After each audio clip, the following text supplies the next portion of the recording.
Welcome to the Retrieving Catholicity Podcast, where we think about life and ministry in light of the whole truth, the whole church, and why it matters for the whole world. Welcome into the final episode for this season of Retrieving Catholicity. I'm so glad you found us here on YouTube, Apple Podcasts, or Spotify. Well, it's been a fun start, if you will. I'm thankful for so many of you who are joining us on this journey, however you have found us. I've been so encouraged by the conversations I've had with those of you who are engaging with each episode and taking this journey with us. I have been trying to take some of the themes from my dissertation and distill those into actionable questions and ideas and conversations. Some are very directly tied to the doctrine of Catholicity. Others are more broadly Christian conversations. They're more broadly ministry conversations, etc. But all of which sort of revolve around this constellation of Catholicity, right? All revolve around this idea of the wholeness and universality of the Christian church, which is itself grounded in the wholeness of revealed Christian truth. And so on this final episode, I want to look ahead a little bit to what might be next, but look back on what we have considered and ask one simple question. Is all of this kind of like a fad, if you will? And I'm not saying am I a fad, because I've never in my life been popular enough to be a fad. But it's like retrieving Catholicity. Okay, let's talk about those two words for a second. Retrieving means going back and bringing something into the present. Catholicity is a doctrine of the church's wholeness and universality that leads us to a posture of charity and partnership and critical love, if you will, towards the whole church. And those two concepts have been in vogue, at least. Retrieval and then thinking about the whole church. Let's talk about retrieval first. This is a more academic side of the conversation. Retrieval projects are like historical theology projects that are like history with a clear so what sort of embedded into it. So in other words, I'm going to go back and see what St. Augustine has said about the human body, for example. Just throwing something out there. Because I think that whatever Augustine said about the human body is going to be helpful for us today. Maybe more so specific to this project, I'm going to go back to 17th century forerunners to the Baptist movement and see what they thought about ecclesiology, the doctrine of the church, because they have something to say about where we are. You'll notice there's some variables there.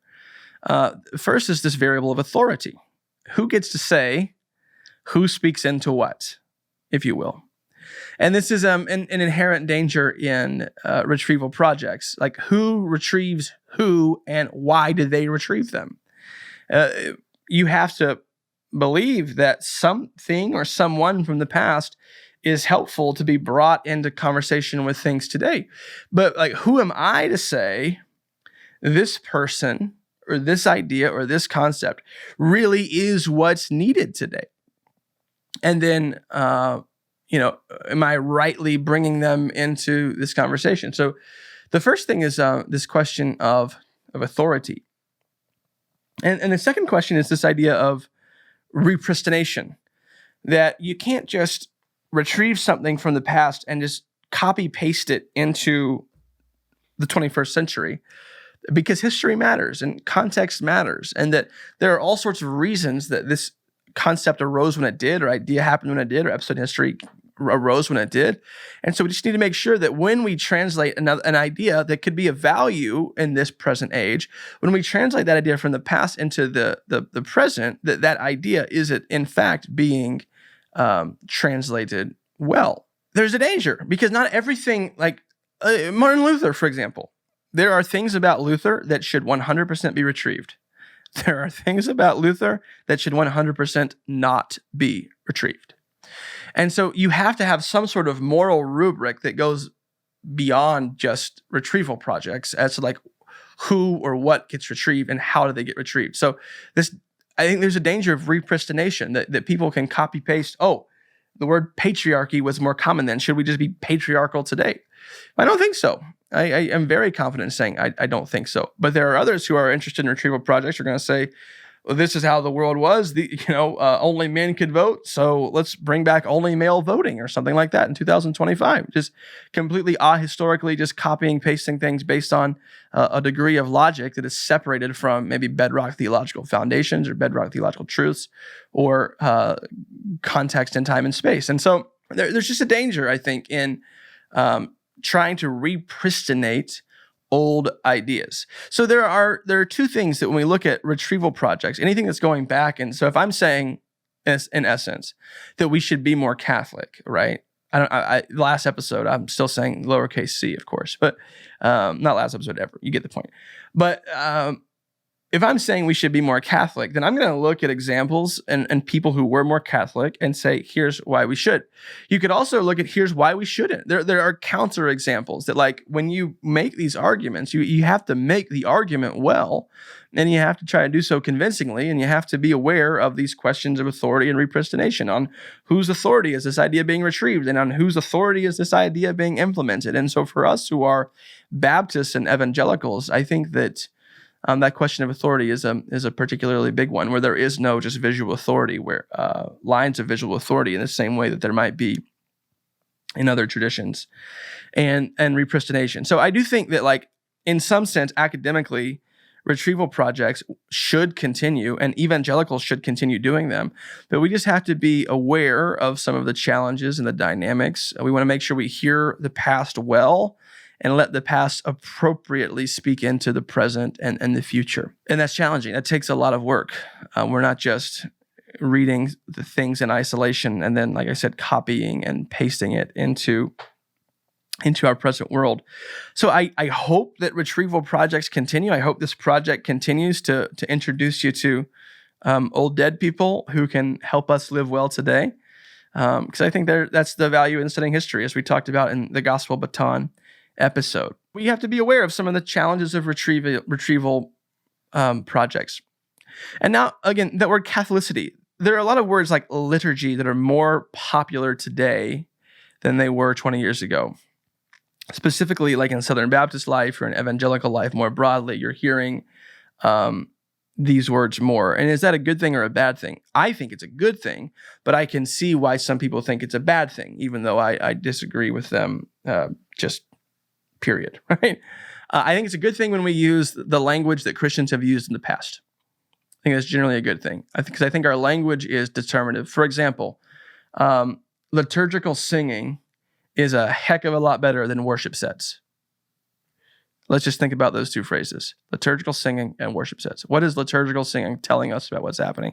Well, some in the act of worship, in the act of the liturgy, the people of God are singing together. What does a worship set tell us? Well, worship, let's be charitable. Worship is unto God, so that's a good thing. But a set list comes from a concert, right? I mean, maybe not, but I think it does. And so we're using the language of concert to refer to something that looks like a concert, sounds like a concert, feels like a concert, quacks like a duck, walks like a duck. Riffing off some ideas from the Worship Wars episode, I think this is like a post-worship wars reality.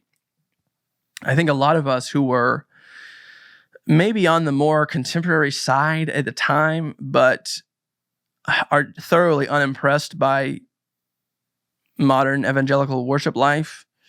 A lot of us have found solace, not even solace, but have found like meaning in richer Christian contexts. So I do think there has been a fad of people using like language that sounds broadly Christian, like liturgy and things like that. And I am personally anti-fad, just by virtue of personality. But nonetheless, I'm in on this one. And I might be in on it after it's cool, or it might be the early stages still of something like a liturgical renewal, liturgical renaissance in evangelical worship life. I really don't know. But I do think we need to be aware that some of this can be a fad. And it can be, we're really interested in this now, and because we were really interested in this, we're just snapping back from this to that to that. It was so much like a concert then that now it's just like a cathedral in the 1700s. I don't know, right? And we just tend to do that sort of careening back and forth. And so I guess I would just say a couple things, like, let the Bible be our guide as we move forward. Care about how normal people are engaging with these words and these ideas, and make sure we are carefully defining them. And my hope is that we will continue to use more expressly Christian language to talk about the church and to talk about her ministries, her worship, and all these things. And that in so doing, we are retrieving a sense of Catholicity, if you will, to get a bit meta for a second. That we are using language that sounds like the rest of the church to articulate the mission and the life of the church. Who are we? What are we doing? Why are we doing it? And how are we doing it? There are ways that we're going to diverge significantly from other traditions, but there is a Catholic principle at the core. There are certain truths that we share and certain practices we share. And the reason there are certain practices we share is because there are practices that the whole church has seen in this book, and we've always practiced them, even with different ways of practicing them, different like styles, different emphases, different foci, different all these things. But nonetheless, there are word-based ministries that we're doing with the rest of the Christian church. And so, is it a fad to talk about Catholicity? Is it a fad to talk about liturgy? Is it a fad to talk sacraments? I talk about sacrament and ordinance some. That's something we'll riff on more in the future. We've done that some with Derek from Hope Anglican, even with Will from New Heights. But we'll continue thinking about those phrases. Like, are a bunch of young Baptists stopping saying ordinance and they're starting to say sacrament because sacrament sounds cooler, right? Like, in other words, if one generation stopped saying it because it sounded Roman Catholic and another generation started saying it because it sounded cool, like, is that better? Is that is that progress? Is that good? I don't think so, However, if we're saying sacrament because it refers to something significant, right?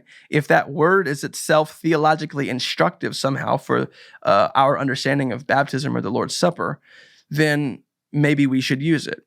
In other words, don't just uncritically use language like sacrament or liturgy because it's a little bit more in vogue than it was. Like, don't throw your ministry philosophy out the window, because I'm telling you something, in 5 years and 10 years and 15 years, there's going to be new fads and new ways to talk about things. And don't be that guy who is just always chasing those things, right? Like, let's settle into the convictions about the nature of the church and the function of the church and the worship life of the church, and let's work those convictions instead of every couple of years just asking, what does the market out there want? I think there are people out there who want rich theology and warm community. I don't think we have to pick. Churches love to pick, like, oh, we're going to grow really wide and we're going to reach 2s and 3s on a scale of 1 to 10 of spiritual maturity. And we're going to gear everything to 2s and 3s. And then there are churches who are like, well, we're going to go really deep and we're going to gear everything to 7s, 8s, and 9s. And that's what we're going to do. And we don't really care what the 2s and 3s think. That whole way of approaching it, I think, is unhelpful. Like, we don't get to choose between, are we going to reach 2s and 3s or grow 7s and 8s? Like we have to reach people where they are with the truth of the gospel and help them grow up together. And one thing we'll see is a lot of people who are 7 and 8s might be 2s and 3s. So I think there are people out there who want church life to be richly doctrinal and warmly loving, right?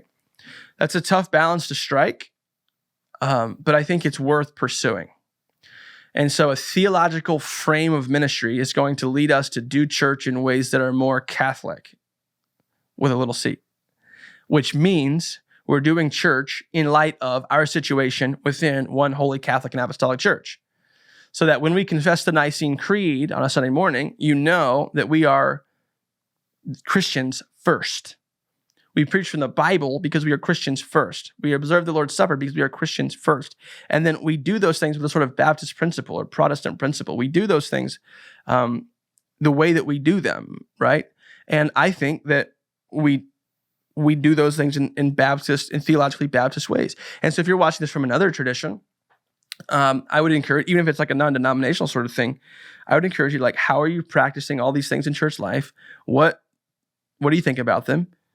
Clarify that and roll with it and do it. So in that sense, Retrieving Catholicity is not just a fad. It is bringing our church's alignment, at least contextualizing it with the practices of the whole church, and saying we are part of one holy Catholic and Apostolic Church. We're part of this one universal church, but our local church is herself Catholic, right? Our local church is herself sufficient, though not completely sufficient, if that makes sense. Like, we're sufficient to our local governance and local life, but we alone cannot reach the nations, if you will. So what that does is that still highly values the local gathering of the congregation. The Catholicity is found here. It's not just out there. It's not there invisible. It's not out in an institution somewhere. It's found where the people of God gather. And because it's found where the people of God gather, we are participating in this local church, and we are participating in this great Christian story. And I have found that to be so spiritually beneficial and so spiritually helpful. It gives us confidence in core Christian doctrines. It gives us context for what Christians have always believed and what we've not believed. Like, it helps keep us straight when there's so many ways to deviate. I think in some sense we are having this conversation now because our culture is so far off the rails, if you will. I heard a pastor on a podcast this week talking about two problems in our day: our confusion on one side, and then like corruption. And two of the main headwinds facing the church are confusion and corruption. So corruption inside the church, and then confusion outside the church. And I think that's really insightful, and that those headwinds have like wrecked a lot of boats. They've wrecked a lot of airplanes, spiritual airplanes, if you will. That, you look to the church and you see all this corruption and all these things you're dealing with, whether it's sex abuse scandals in denominations or whatever. And then you look in the world and there's confusion about like basic human sexuality and the definitions of marriage and all of these things. And so we have to be able to walk and chew bubblegum at the same time and deal with both of these things. And I think I wouldn't say Catholicity is a fad, but in this sense, but I would say Catholicity is a doctrine that uniquely helps us think about specifically that issue of confusion. Where has the church always been clear? Yes, there are always going to be outliers. You can point to somebody who believes something that is that is heterodox, that's outside the mainstream.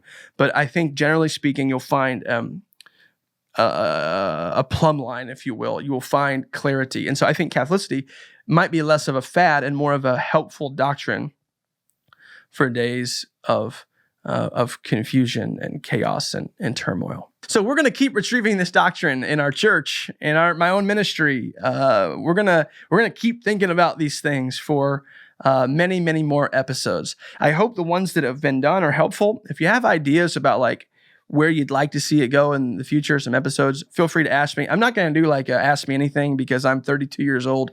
And frankly, I think it is kind of arrogant that everyone's got Ask Me Anything things. Like, who am I to ask me anything? You can ask me anything about the Cincinnati Reds or the West Virginia Mountaineers, and I'll tell you what I think.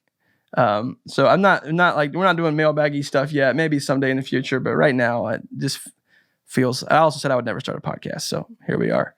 I really enjoyed this. I've had a couple of guests. We'll have more guests on in the future. I'm growing into my podcast voice. A little less uhs and likes and things like that. And so I got to give a special shout out to Cass Jewell, who has worked so incredibly hard on this project. He's worked harder than me. So definitely drop him some love in the comments and let him know he's done a great job. Katie has helped us with a lot of our content organization and where we're going. And there's a lot left. There's more content from a dissertation that can be translated to a broad audience, but there's a whole lot of retrieval of this great and glorious Christian doctrine that is good for the normal people of God. And let's go find it together. Thanks for joining us this past season. I'm going on a sabbatical. I will be resting to have something worth saying again in the future, and I will be back soon. See ya.